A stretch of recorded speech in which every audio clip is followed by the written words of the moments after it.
15장 미국 국민. 나는 나 자신을 평생 미국을 사랑할 열혈 애국자라고 생각한다. 그런데 미국의 자유와 자유기업, 조국을 사랑하자고 외치는 나를 사람들은 비난했다. 아메이 초창기 시절 우리 회사 이름과 성조기 색깔로 만든 로고를 비꼬면서 아메이 제품과 사업자를 성조기로 근사하게 포장해서 내보낸다는 독설도 있었다. 1970년대에 내가 셀링 아메리카로 한창 연설을 할 때 많은 사람이 애국심이라는 단어 자체를 촌스럽고 한물 간 것으로 여겼다. 운동 경기 전 국가를 부르거나 국기가 지나가면 손을 가슴에 얹는 행동을 부끄럽게 여기기도 했다. 지금도 사람들은 내게 왜 그렇게 멸사봉공의 애국심을 부르짖고 미국적 자유와 자유기업 시스템을 옹호하는지 묻는다. 그런 질문을 하는 사람은 미국 건국의 아버지들이 자기의 모든 인생과 부와 명예를 바치면서 독립선언문에 서명하고 미합중국 헌법을 제창한 이후 우리의 선조가 어떤 희생을 감수하며 미국의 자유를 지켜냈는지 잊었거나 아니면 자유를 경험해보지 못한 사람일 거라고 나는 생각한다. 나는 2차 세계대전 때 군인으로 부름을 받은 세대다. 우리에게 히틀러와 스탈린, 히데키는 영화가 아니라 실제였다. 내가 고등학생일 때 나치 독일의 공군은 주기적으로 영국을 폭격하며 유럽을 장악한 후 미국까지 삼키려고 했다. 히틀러는 연합군 최대의 적이었다. 미국의 진주만이 일본의 공격을 당하고 유럽에서 전면전이 벌어지면서 영국은 히틀러의 위협에서 벗어나기 위해 미국의 도움을 청했다. 우리는 이겨야 했다. 전쟁에서 승리하든지 아니면 모든 걸 잃든지 둘 중 하나였다. 다른 선택은 없었다. 온 나라가 전쟁 이야기밖에 하지 않았다.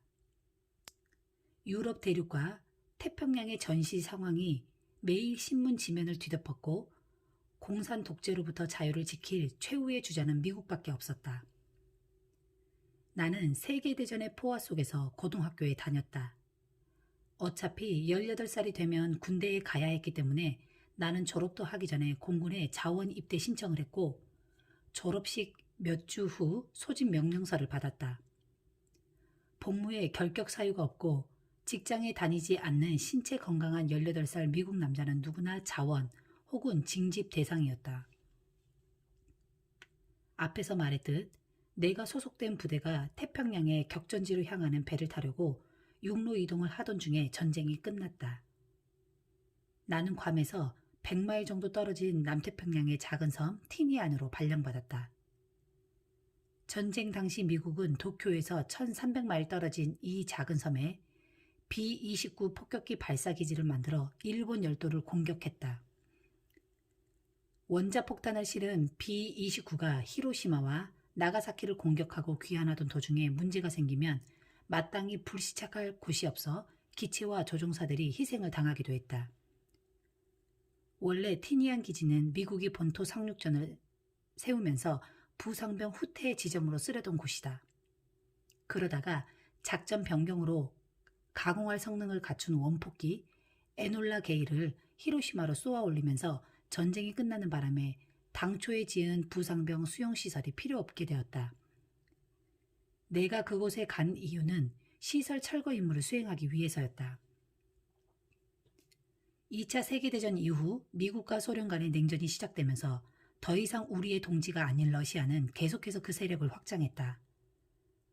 1959년 아메이를 설립한 그 해에 소련이 쿠바를 함락했다. 미국은 불안해했다.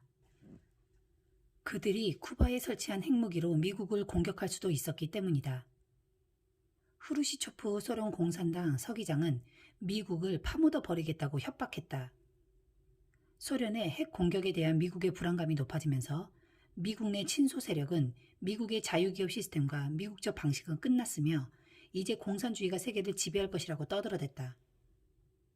전 세계적인 공산주의 확산운동을 지켜보며 우리는 이들이 진짜 공산주의가 어떤 건지 그 우두머리 독재자의 잔악함을 알고는 있는지 의심스러웠다. 공산 독재 정권의 파괴와 독재를 직접 보고 들어 알고 있는 우리는 이런 현상을 묵과할 수 없었다. 이때부터 나는 자타가 인정하는 애국자가 되었다. 어떤 대가를 치르더라도 우리가 원하는 삶을 살게 해주는 미국의 자유를 반드시 지켜야 한다는 신념으로 말이다.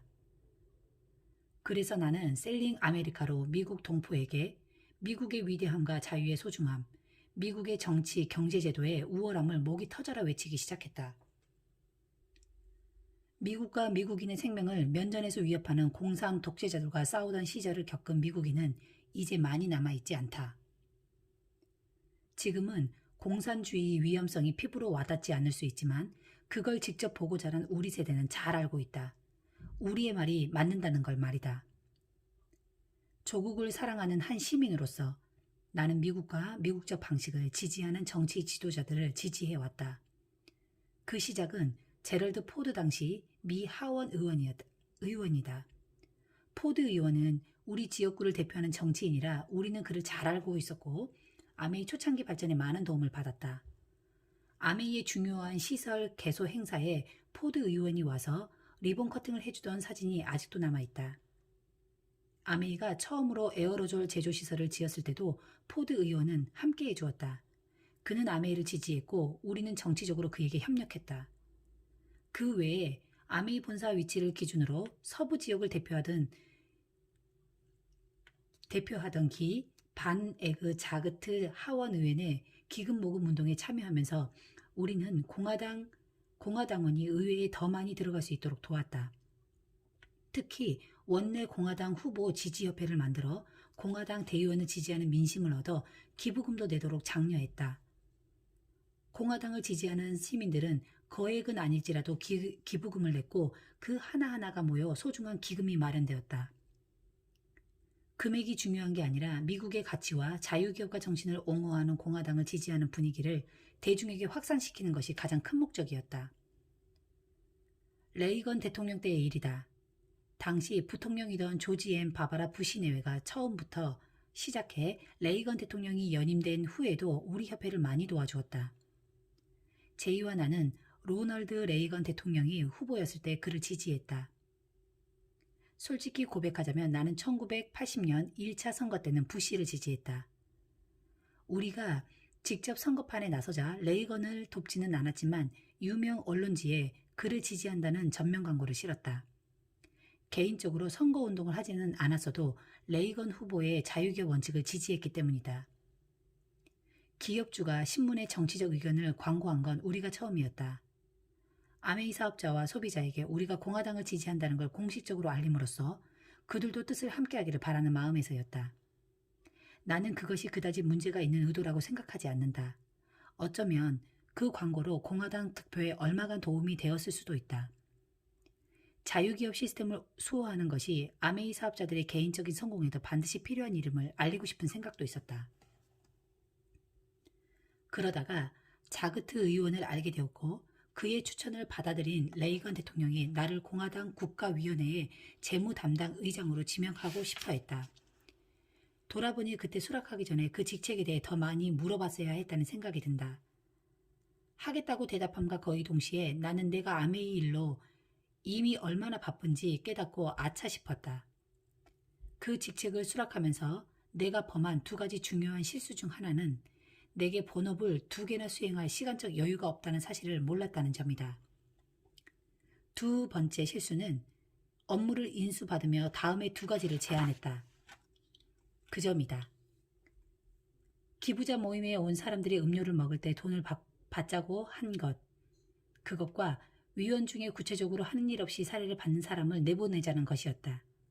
내 상식으로는 공화당을 지지하기 위한 기금 마련 행사장에 와서 우리가 모은 기금을 쓴다는 것은 미친 짓 같았다. 잘못된 것을 바로 잡아야겠다는 생각에서 낸 의견이지만 전혀 먹히지 않았다. 우선 기금 마련 파티에 초대하는 사람은 기부 당사자지만 그들은 너무 바쁘고 유명해 행사장에 다른 사람을 보내는 경우가 많았는데 그들에게 음식값을 내라고 할 수는 없는 노릇이었다. 그리고 놀면서 돈을 받다가 해임된 위원들은 일을 했든 아니든 나 때문에 자기가 보장받던 생활비가 줄었다며 분개했다. 의장직을 수락하면서 나는 이렇게 밝혔다. 나는 그 어떤 정치인에게도 특혜를 달라고 부탁한 적이 없습니다. 내가 공화당을 지지하는 이유는 미국의 자유와 자유기업 시스템을 지지하고 국민 개개인의 권리를 존중한다는 정치 노선을 지지하기 때문입니다. 이러한 가치를 지키고 싶은 것이 내가 공화당을 지지하는 이유입니다. 나는 기금이 어디에 쓰이는지 정확히 알면 보다 효율적으로 모금을 할 수 있으니 장부를 보여달라고 했지만 그 요청은 받아들여지지 않았다. 또한 원내 공화당 후보 지지협회 멤버들과 나는 소액 기부자들을 위한 감사 행사를 마련하길 원했다. 그들이 있었기에 공화당원의 의석수 확보에 도움이 된 것이므로 어떤 식으로든 감사를 표해야 한다고 생각했다. 그러나 그 계획도 불발로 끝났다. 그 자리에 있으면서 나는 많은 것을 배웠고 그런대로 일도 많이 했지만 민주당이 득세하면서 민심을 얻자 나도 물러나야 했다. 그렇다고 시민으로서의 내 임무가 끝난 것은 아니다. 의장 자리에서 물러났다고 해서 내 신념을 정치 지도자들과 공유하기를 포기한 것도 아니었다. 이미 레이건 행정부 인사 몇몇과 친해져 내겐 뜻을 같이 하는 정치인도 있었고 레이건 대통령이 에이즈 퇴치 협회를 창설하려 할 때 자그트 의원이 또다시 나를 협회원으로 적극 밀어주었다. 결국 대통령은 협회 창단 멤버에 나를 넣어주었다. 에이즈 퇴치 협회 일과 공화당 기금 조성 사업을 통해 나는 레이건 대통령과 가까워졌다. 레이건 대통령은 늘 백악관 이스트룸으로 협회원들을 불러 몇 마디 얘기를 하곤 했다. 대통령과 내가 공동연사로 초대받은 모임에서는 무대 뒤에서 사적인 이야기를 나눈 적도 있다. 레이건 행정부 출범 1주년 기념으로 워싱턴 DC의 힐튼 호텔에서 열린 특별 기금 모금 행사를 주관하면서 나는 행사위원장 자격으로 레이건 대통령 내외 및 부시 대통령 내외와 함께 VIP 대기실에 있었다. 그곳에는 우리 5명밖에 없었다. 시간이 되자 레이건 대통령은 무대로 나가 환호하는 참석자들과 인사를 했다. 그날 행사는 대성공이었다. 방금 전국으로 방송되는 TV뉴스 채널에서 자기를 엿먹였다 라고 직접 말한 분이 있었는데 이 엿먹였다며 분을 가라앉히지 못한 채 씩씩대면서 대기실로 들어오던 레이건 대통령 옆에는 낸시 여사, 부시 부통령, 바바라 여사 그리고 화난 대통령을 위로하느라 바쁜 리치 디보스밖에 없었다. 카메라가 돌아가지 않는 무대 뒤에서 미국 대통령의 인간적이고 진솔한 모습을 직접 목격한 아주 특별한 순간이었다. 그런 경험을 해본 일반인은 별로 없을 거라고 생각한다. 미 합중국의 대통령도 개인적으로 얘기를 나눠보면 보통 시민과 비슷한 관심사와 걱정거리가 있는 평범한 인간임을 알 수 있다. 특히 미국의 미래를 걱정하고 자유를 지키겠다는 마음은 보통 시민과 다르지 않다. 더 많은 정치인이 그런 마음을 가졌으면 싶다. 2001년 나와 헬렌은 언론을 통해 필라델피아에 미 합중국 헌법 박물관을 건립하겠다는데 도움을 주겠다는 기부 서약을 했다. 필라델피아 인콰이어러는 우리의 서약을 당파심이 아닌 애국심에서 나온 것으로 평가했다. 헌법 박물관 개관 이후에도 우리는 추가로 기부했고 앞으로도 계속 후원할 예정이다. 모든 미국인, 특히 젊은 세대가 미 합중국의 헌법 역사를 이해하고 감사하도록 하는 것이 우리에게는 무척이나 중요한 일이기 때문이다. 오랫동안 미국 국민에게 잊혀져 온 미국의 건국이념과 헌법의 역사를 대중에게 다시금 일깨워주고 싶던 우리의 수건이 이뤄진 것이다. 필라델피아 인콰이어러의 논평대로 우리는 애국심에서 이 일에 참여한 게 맞다. 지금 미국의 정치 지도자에게는 당파심은 많지만 애국심은 별로 없는 것 같다. 정치인도 일반 시민도 조국의 헌법 역사와 헌장에 적힌 내용을 제대로 알아야 한다. 이러한 신념을 삶의 현장에서 실천하기 위해 아메이는 미국 국적의 사업자들에게 자유기업과 미국의 건국이념을 늘 상기시키려 노력한다. 가령 초대 대통령 조지 워싱턴의 생가가 있는 마운트 버넌에서 우수 사업자 리더십 세미나를 개최하기도 했다. 그 행사는 매우 성공적이었다. 특히 많은 아메이 사업자가 조지 워싱턴 대통령이 군인으로서 또 정치인으로서 미국의 건국과 발전에 기여한 공로 및 역할을 한층 더 깊이 이해하고 깨달았다. 건국 이후 길지 않은 시간 동안 미국은 모든 면에서 최고의 기록을 세우며 발전해왔다. 그런데 왜 더 많은 국가가 미국적 방식을 따라하지 않은지 잠시 생각해 볼 필요가 있다. 국가의 주인으로서 권리를 받은 국민은 각자 해답을 구하려 노력해야 한다. 우리 손으로 뽑은 국민의 대표들이 각 지방이나 국가적으로 나아가 국제적으로 어떤 방향성을 갖고 있는지 국민이 직접 알아야 한다. 그러려면 세계 역사의 흐름도 파악해 과거의 실수를 되풀이하지 않는 국가가 되도록 국민이 앞장서야 한다. 헌법박물관에서 만난 사람들은 모두 미국 역사를 잘 알고 있었다. 그런데 아직도 너무 많은 국민이 이 나라 역사에 관심도 없고 알지도 못한다. 건국의 아버지들이 왜 헌법을 제창했는지 그 목적과 배경조차 모른다. 예를 들어 수정헌법에서 대통령의 재임 횟수를 제한하기 전인데도 조지 워싱턴이 대통령을 2번만 하고 고향으로 돌아가 조용히 살아간 것을 두고 당시의 세계의 정세상 책임감 없는 행동이라고 비난하는 사람들이 있었다. 그가 그렇게 한 이유는 2번으로 충분하고 새로운 얼굴이 미국이라는 신생국을 이끌도록 국민이 합의함으로써 미국이 제국주의의 멍에에서 벗어난 진정한 민주공화국임을 전 세계에 선포하고 싶었기 때문이다. 워싱턴은 권력욕에 눈이 먼 사람이 아니었다. 그는 정치인으로서 자신의 역할을 충실히 수행한 다음 평범한 사람으로 돌아가고 싶었던 것이다. 그랬던 미국이 여러모로 덩치가 커지면서 점점 중앙 집권화했고 지역을 대표하던 지방 정치인도 중앙 무대에 등극하기를 원했다. 임기가 끝났음에도 더 붙어 있으려는 정치인들도 늘어났다. 심지어 재임이 될 것인가 아니면 재임이 될 것인가 아닌가가 게임의 주제가 되어버렸다. 무사안위주의에 빠져버린 많은 국회의원이 국가 이익에 옳은 결정이더라도 차기 선거 득표에 영향을 주겠다 싶으며 은근히 발을 빼고 모른 척했다.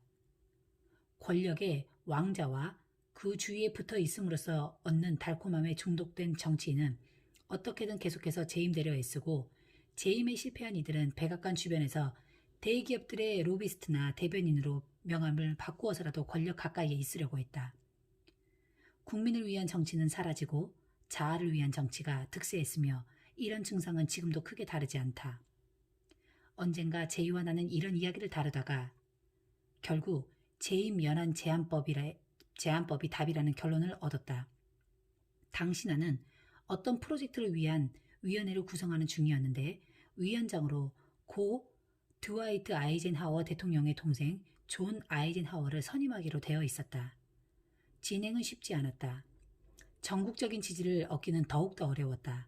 그래서 위원장직 재임 연한 제한법을 만들어 몇몇 주에서 동의를 얻어냈다. 그러나 주 정부가 하원 의원이나 상원 의원의 재임 연한을 제한하는 것은 위헌이라는 판결을 내렸다. 결국 나는 그 정도로 만족해야 했다. 오늘날에는 마찬가지지만 당시 백악관이 있는 워싱턴 DC는 물가가 꽤 비쌌다. 닉슨 대통령 시절 부통령으로 당선된 포드 의원은 오랫동안 의원 생활을 했음에도 불구하고 주택담보대출금을 갚기 위해 첫 부통령으로서 받은 첫 월급을 기다렸고 4명의 자녀가 차례로 대학에 갈 나이가 되면서 형편이 더욱 빠듯해졌다. 물론 그 월급이면 당장 생활하기엔 부족하지 않았지만 은퇴 후까지 책임져 줄 수는 없었다. 그래서 포드는 임기를 마치고 여러 미국 회사의 이사회 임원 자격으로 사업 자금 도달을 도왔다. 현재 미국의 국회의원 월급은 상당히 높은 편이고 혜택도 많지만 임기가 끝나면 아무것도 남지 않기 때문에 많은 돈과 시간과 노력을 들여 재선되려 한다. 이 때문에 나는 국회의원이나 공무원의 임기에 반드시 연한과 재임 횟수를 정해야 한다고 생각한다. 아메이 시작 후 너무 많은 법률과 조례가 새로 만들어져 이제는 과거에 해낸 많은 일을 다시 하기가 어렵다. 일단 세금이 굉장히 많이 올랐다. 또한 많은 분야에서 개인의 자유가 줄어들었고 경기가 나빠지면서 정부의 구호에 의지하는 분위기나 극도의 당파심을 조장하는 분위기가 사회 전체를 지배하고 있다. 이제 미국은 더 이상 세상의 빛이 비추이는 산 위의 동네가 아니다. 세계를 둘러보면 유럽은 정부 부채가 많고 국민의 정부 의존도가 지나치게 높아 국가 경제가 줄줄이 무너지고 있다. 중동에는 아직도 자유민주주의를 반대하며 완전히 다른 무언가를 원하는 세력이 존재한다. 아프리카나 기타 풍부한 천연자원과 기후를 누리며 잘 살고자 하는 사람이 있는 지역에서는 부패한 독재 정권과 이기적인 지도자에게 눌려 많은 사람이 피폐한 삶을 면하지 못하고 있다. 이런 국제 정세 속에서 어떻게 하면 미국과 미국 국민의 자유 및 권리를 지키면서도 거기에 적응할 수 있을지 고민해 봐야 한다. 물론 한 번에 해결할 수 있는 방법은 없다. 그러나 우리 각자는 미국 국민으로서 우리가 지켜야 할 소중한 가치와 자유를 좀먹는 어떤 해악도 방관해서는 안 되며 넉넉고 있다가 당해서도 안 된다. 제대로 알고 제대로 교육을 받은 후 소중한 투표권을 행사해야 한다. 그리하여 진정으로 국민에게 봉사하고 국가의 미래를 책임질 사람들을 미국 국민의 대표로 뽑아야 한다. 인종이나 정치색에 상관없이 정직하고 충직하게 우리가 참이라고 믿는 가치를 위해 힘을 합해 싸울 준비가 되어 있고 지금과 다가올 세대를 위해 조국의 번영에 헌신할 준비가 된 미국 국민 말이다. 16장 내 마음속의 희망. 내가 지난 17년을 더 살아올 수 있었던 건 런던의 어느 유명한 심장 이식 전문의가 마침내 예스라고 대답했기 때문이다. 71살 때 나는 심장 이식을 받아야만 살 수 있다는 진단을 받았다. 그러나 내 나이 때문에 미국의 모든 의사가 수술을 거부했다. 내가 아직도 살아있는 것은 그 의사와 꼭 알맞은 순간에 심장을 기증해준 기증자 덕분이다. 기도에 응답하신 하나님의 은혜로 나는 완벽한 삶을 계속 살아가고 있다. 나는 하나님이 아직 이 땅에서 나에 대한 계획과 목적이 남아 있으셔서 내 생명을 연장해 주신 것임을 늘 마음에 새기고 살아간다.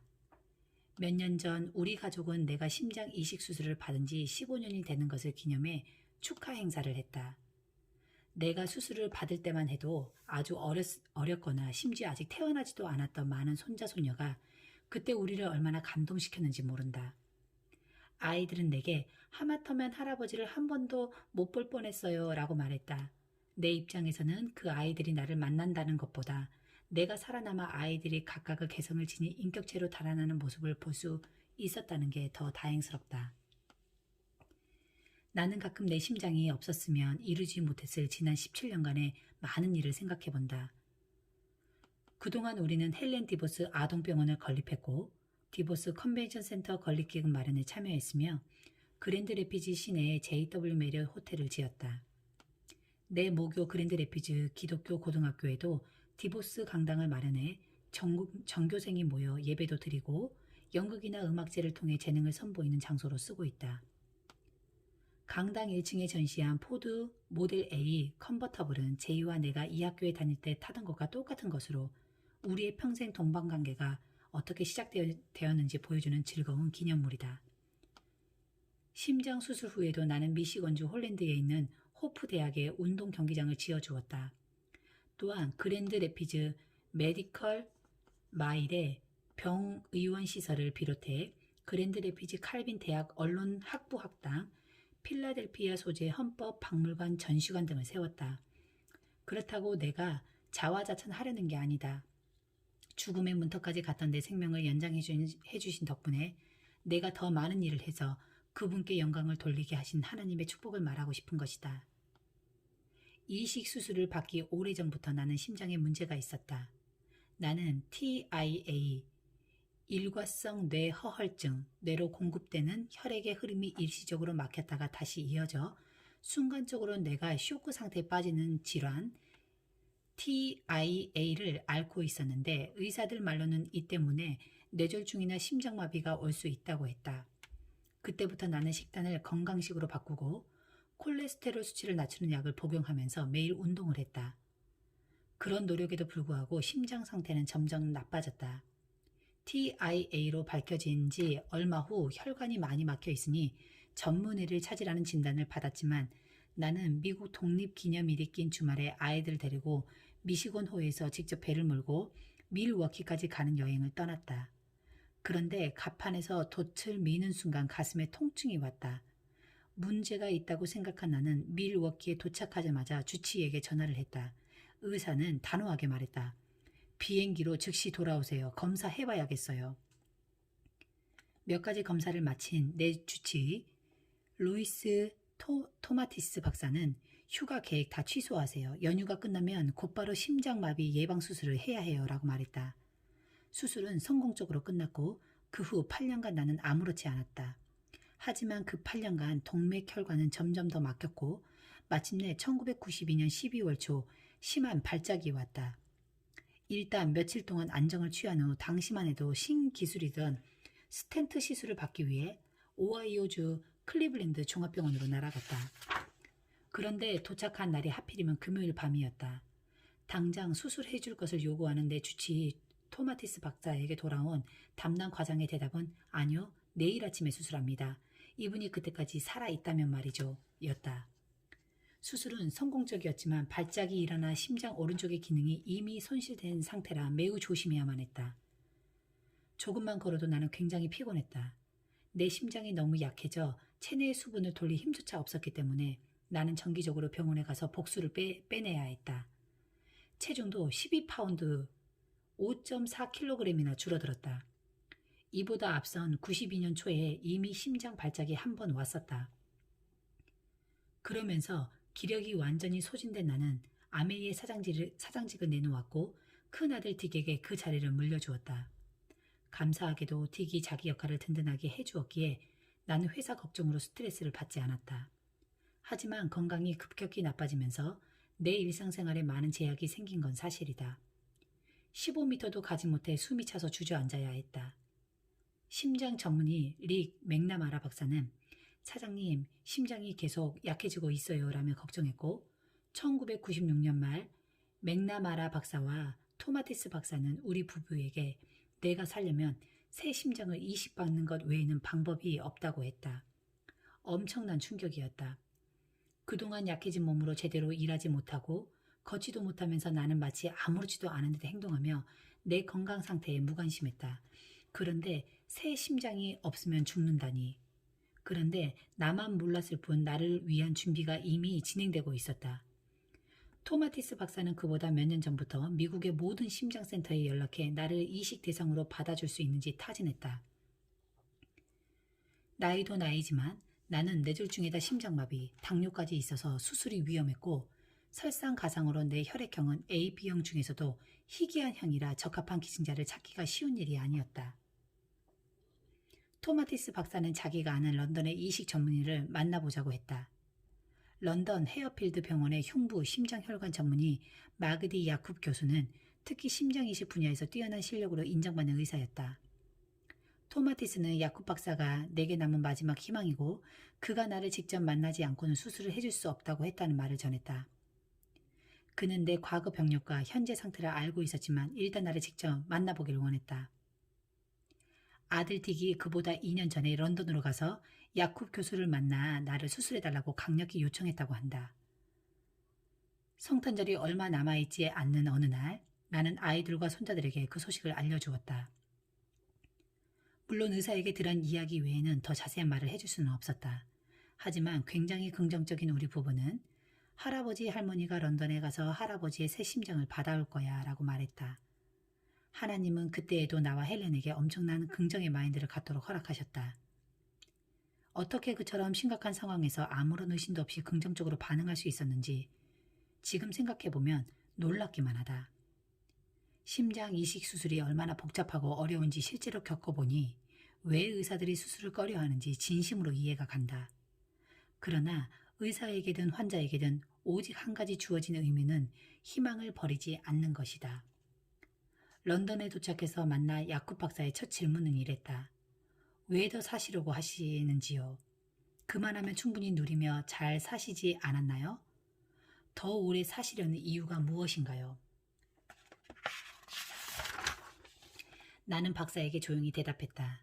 내겐 내 삶의 이유인 소중한 아내와 4명의 자식과 많은 손자, 손녀가 있답니다. 그 아이들이 크는 걸 보면서 잘 되도록 옆에서 힘이 되고 싶군요. 야쿱 박사가 그런 저돌적인 질문을 한 까닭은 내가 그 험한 수술과 힘든 회복기를 이겨낼 정신력을 갖추고 있는지 그것의 원동력이 무엇인지 내 스스로 확정하도록 하기 위해서였다. 내게 그런 정신력, 도움, 가족, 그리고 나를 사랑하고 아껴주는 사람들이 없었다면 나는 그 고비를 넘기지 못했을 것이다. 내가 살려면 수술이 잘 되는 것으로 끝나서는 안 된다. 어디까지나 강한 정신력과 하나님을 믿는 믿음이 필요했다. 나는 내게 그럴 힘이 생기리라는 걸 알았고 또 믿었다. 대화를 마친 뒤 박사는 나를 진찰했고 내 심장 소리를 들었다. 이미 내 병세를 다 알고 있었으면서도 말이다. 그러더니 내 눈을 쳐다보며 좋습니다. 방법을 찾아보겠습니다라는 우리 모두가 애타게 기다려온 답을 해 주었다. 그때 내 머릿속에 가장 먼저 떠오른 질문은 얼마나 기다려야 기증자를 찾을 수 있을까요? 였다. 그건 모릅니다. 한 달이 걸릴지, 다음 주가 될지, 아님 내일 당장 나타날지는 말이죠. 반년이 걸릴 수도 있어요. 일단 내국인 환자에게 우선권이 있기 때문에 사장님은 대기자 명단에서도 가장 마지막입니다. 어쨌든 늘 준비하고 계셔야 해요. 병원에서 1시간 이상 걸리는 장소는 가지 마세요. 일주일에 한 번씩 반드시 내원해서 검사를 받으며 경과를 체크해야 합니다. 매주 월요일마다 나와 아내는 병원에 가서 검사를 하고 정해진 심장과 의사에게 결과를 듣는 일을 반복했다. 검사 결과 내 심장은 특히 오른쪽이 많이 약해져 있었다. 따라서 기증자는 내 희귀한 혈액형과 맞아야 하고 우심방, 우심실이 튼튼한 사람이어야 했다. 이제 기증자를 기다리는 일만 남았다. 5개월이 지난 어느 월요일 오전 병원에서 연락이 왔다.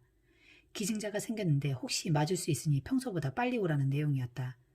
그 병원에 폐를 이식받으러 온 여자 환자가 있었는데 혈액형이 나와 같고 폐 기능이 나빠 심장에 무리가 가다 보니 우심이 비정상으로 확장돼 있다는 게 아닌가. 마침 그녀에게 폐를 기증해줄 기증자를 찾았고 어쩌면 나도 심장을 받을 수 있을지도 모른다고 판단해 내게 전화한 것이었다. 폐와 심장은 한 기관을 분류되기 때문에 같은 사람의 폐와 심장을 받아서 같이 이식해야 수술 후의 거부 반응을 줄일 수 있기 때문이다. 그러니까 만약 그 여자 환자가 기증받은 폐가 적합하다면 그 환자의 원래 심장은 기증해줄 수도 있다는 얘기가 된다. 그녀는 그럴 경우 내게 자기 심장을 주겠다고 사전에 동의했었다. 마침내 그 순간이 온 것이다. 아내는 환자에게 이식해줄 폐와 심장을 싣고 와서 병원에 내려주던 헬리콥터 소리가 아직도 귀에 생생하다고 한다. 적합성 검사를 끝내고 이식 준비가 된 폐와 심장을 기다리는 환자의 수술실 바로 옆방에는 그녀의 심장을 기다리는 내가 누워 있었다. 그녀에게서 적출한 심장은 30분이 채 지나지 않아 내게로 와서 새로운 심장으로 뛰기 시작했고 그날 이후 지금까지 내 심장 박동 소리는 매우 우렁차다. 얼마나 피가 마르는 심정으로 기다렸느냐고 훗날 다들 한마디씩 했지만 정작 우리 부부는 매일 아침 빌립보서 4장 말씀을 읽으며 확신과 평화 속에서 그 시간을 기꺼이 인내했다. 믿어지지 않을지도 모르지만 솔직히 우리 부부는 단 하루도 우울한 날이 없었다. 우리에겐 하나님의 타이밍은 정확하고 그분은 실수가 없으시다는 믿음이 있었다. 몸은 점점 약해졌지만 절대로 가만히 누워만 있지는 않았다. 아이들은 교대로 돌아가며 늘 곁에 있었고 때로는 가족 전체가 내 병실을 지켜주었다. 새 심장이 생길지도 모른다는 전화를 받던 월요일 아침 우리가 얼마나 기뻤는지는 어떻게 말로 표현할 수가 없다. 병원으로 가는 차 안에서 우리는 안심과 흥분, 희망, 기쁨이 한꺼번에 뒤섞인 엄청난 감정을 느꼈다. 병원에 도착하자마자 들은 첫 마디는 이것이었다. 모든 게 완벽합니다. 이제 수술 준비로 들어갑시다. 먼저 흥분을 가라앉히는 주사를 맞았다. 그러자 중대한 수술을 앞둔 상황에서도 나도 모르게 스르륵 기분이 편해졌다. 바퀴 침대에 실려 수술실로 들어가는 복도에서 내가 늘 이발소 좀 가라고 놀렸던 은발의 더벅머리 의사를 만났다. 나는 침대에서 일어나 그를 보며 어이 의사 양반 이발소 좀 가라니까 라며 또 농담을 던졌다.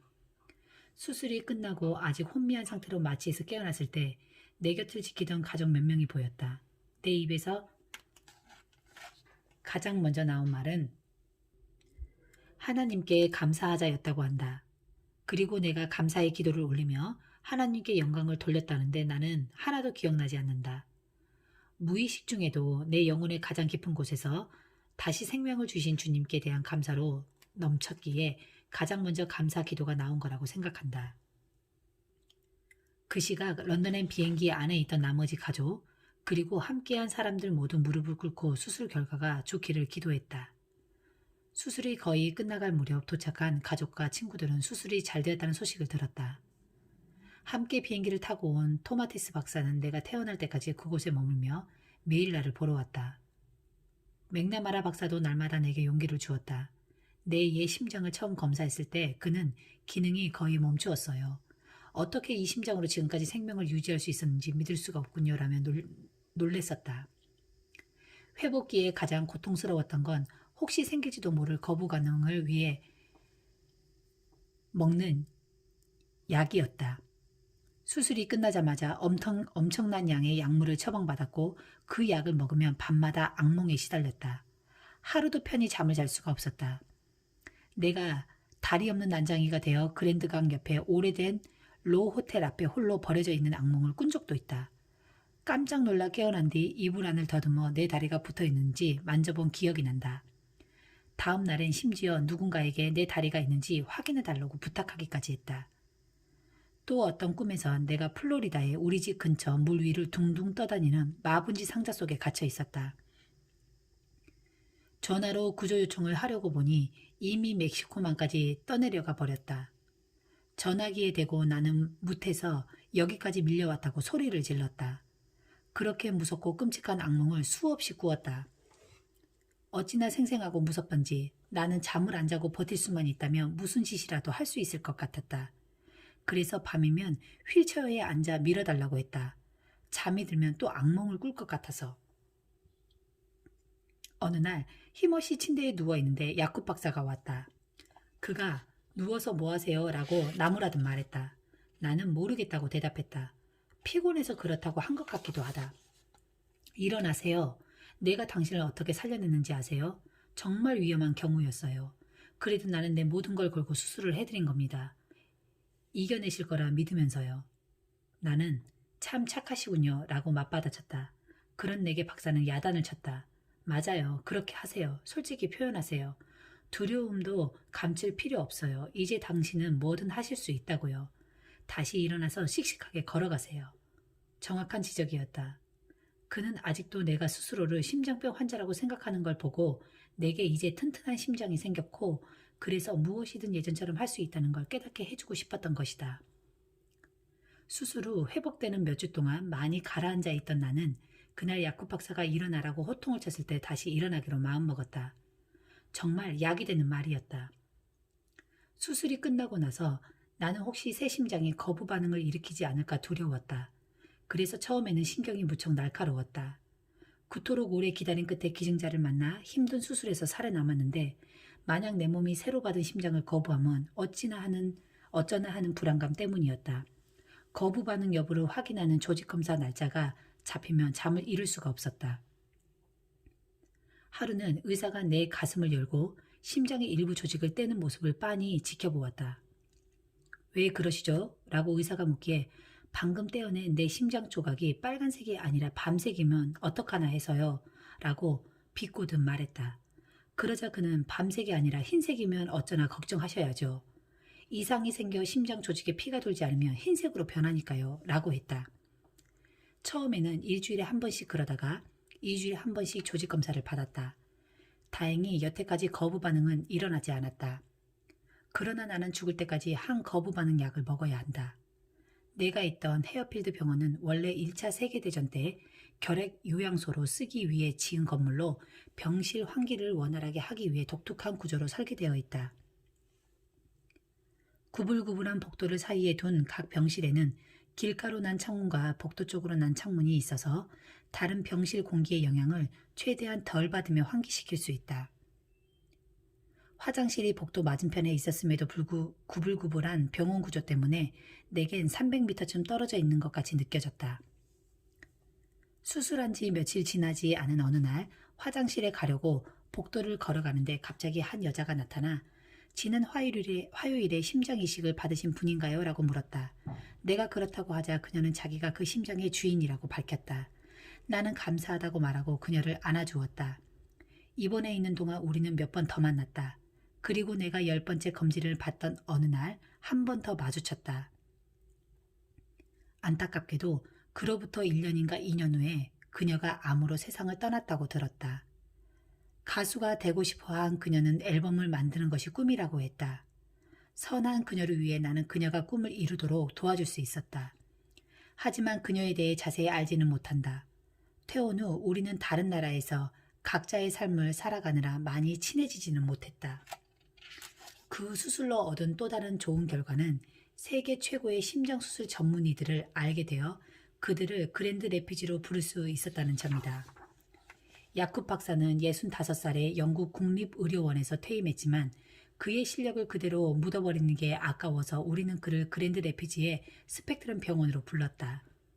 현재 동병원 마이어 심정센터 이식과의 컨설턴트로 있는 야쿠 박사는 연구 실적이나 수술 경험 두 분야에서 공이 아직도 전 세계 최고의 심장 이식 전문의 중 한 명으로 꼽힌다. 장기 이식술이 등장한 초창기 때는 기증자도 이식 희망자도 많았다. 그래서 야쿠 박사와 그의 동료 아시갈 카그하니 박사는 하루에 3차례나 집도를 했다. 수술을 하나 끝내고 잠깐 눈을 붙였다가 일어나 수술실을 청소한 다음 환자를 받는 식으로 일했다고 한다. 현재 야쿠 박사는 1년에 2~3번 그랜드 레피즈 이식센터를 방문해 컨설팅을 해주고 있으며 카그하니 박사는 심장센터 대표를 맡고 있다. 영국에 있을 때 그들과 함께 일한 의사 한 명은 헬렌 아동병원에 있다. 그 또한 세계 최고의 의사인데 그런 의사가 우리와 함께 해주어 정말 감사하다.